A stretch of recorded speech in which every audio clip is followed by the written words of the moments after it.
दो लड़कियां गाड़ी चला रही थी। तभी अचानक उन्होंने देखा कि सड़क पर कोई और गाड़ी नहीं थी। फिर भी एक एकदम कछुए की स्पीड से चल रहा ट्रेलर आराम से सामने आ गया और रास्ता ही नहीं दे रहा था। ये देखकर एमी, जो थोड़ा चिड़चिड़ी थी, ने पूरा एक्सीलरेटर दबाया और डबल लाइन पर से ही ओवरटेक करके निकल गई। ओवरटेक करने के बाद उसकी गर्म मिजाज सहेली ने तुरंत सिर बाहर निकाला और ट्रेलर ड्राइवर को इंटरनेशनल इशारा कर दिया। उन्हें नहीं पता था कि उसकी ये छोटी सी हरकत उन दोनों के लिए बहुत बड़ी मुसीबत लाने वाली थी, क्योंकि ओवरटेक करने के बाद वे ज्यादा दूर नहीं गई थी कि एमी को अचानक रियर व्यू मिरर में दिखा कि वो ट्रेलर बहुत तेज स्पीड से उनका पीछा कर रहा है। डर गई कि कहीं सामने वाला कोई गुंडा ड्राइवर न हो। एमी ने जल्दी से हाथ हिलाकर उसे साइड से निकल जाने का इशारा किया और हुआ भी वही जो उसने सोचा था। एक मोड़ पर उस बड़े ट्रक ने एक्सेलरेटर दबाया और साइड से ओवरटेक करके निकल गया। एमी ने देखा और आखिरकार चैन की सांस ली। ऐसे ड्राइवरों से जितना दूर रहो उतना अच्छा। पर जैसे ही उसे लगा कि सामने वाला बस जल्दी में होगा, उसने अचानक देखा कि बड़ा ट्रक उसे ओवरटेक करने के बाद फिर से आराम से कछुए की चाल में चलने लगा। ये देखकर एमी को थोड़ी बेचैनी महसूस हुई। वो फिर से ओवरटेक करना चाहती थी, पर सामने वाला उसे मौका ही नहीं दे रहा था। वो लगातार बाएं दाएं होकर उसके आगे रास्ता रोक रहा था। ये देखकर सहेली खुद को रोक नहीं पाई और जोर जोर से चिल्लाने लगी और गालियां देने लगी। ये क्या यार, ये हमारा काम खराब क्यों कर रहा है? साइड में बैठी एमी ने देखा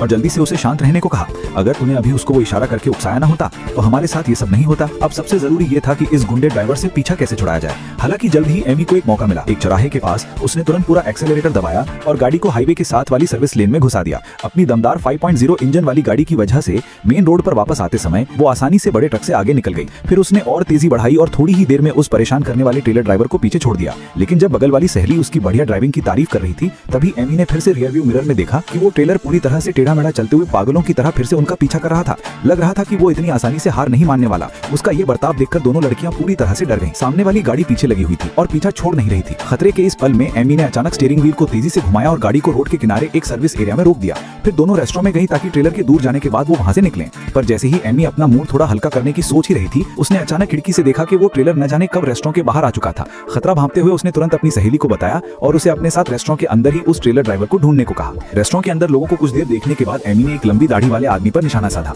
उसके भयानक गुस्से वाले चेहरे को देखकर उसने मान लिया कि वही ट्रक ड्राइवर होगा। ये सोचकर वो जल्दी से उठी और हिम्मत करके आदमी के पास चली गई। Stop it. What? You know what I'm talking about. Oh, I don't want to. Call the police. जब उसने देखा कि वो आदमी अभी भी नासमझ बनने का नाटक कर रहा है, तो गुस्से में एमी ने उसके हाथ से बर्गर छीनकर फेंक दिया।